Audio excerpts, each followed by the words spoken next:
Naging usap-usapan nga sa nasabing balita, na ang aktres na si Catherine Bernardo ay lilipat ng ibang network, or TV channel. Totoo nga ba ito? Aalamin natin yan.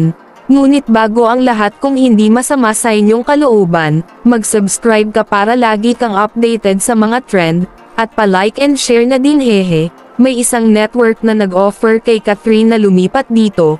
Bibihira umano ang mga celebrity na ini-invite para lumipat ng ibang network. Umaani kasi lagi ng papuri ang actress sa tuwing may bago itong palabas sa TV. Mapa-big screen man ito o hindi, laging trending.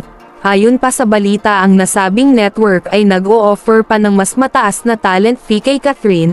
Ayon din naman sa interview ni Catherine bago pa ang balitang ito, nabanggit ng actress kung paano siya nagsimula, hanggang sa siya ay naging artista na.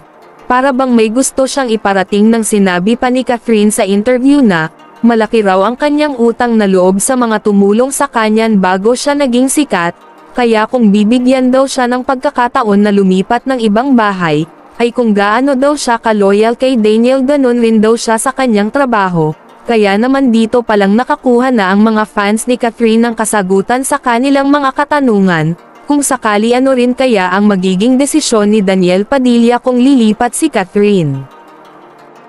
Yan ang tanong ng mga Katniel fans, ngunit sa ngayon wala pang formal na desisyon ang aktres patungkol mismo sa isyu na ito, ngunit para sa mga Catherine fans, iisa lang ang totoo, kahit saan man mapunta si Catherine, magaling talaga na actress si Catherine Bernardo. Kahit anong roles ang gampanan niya at kahit sino pa man ang makapareho niya, lagi pa rin siya nagva-viral. Kayo, anong masasabi nyo tungkol dito? Payag ba kayo na lumipat ng network si Catherine or hindi? Magkomento lamang sa baba dyan sa comment section, dahil minsan nang may napansin si Idol Catherine Bernardo sa mga komentor natin. Salamat!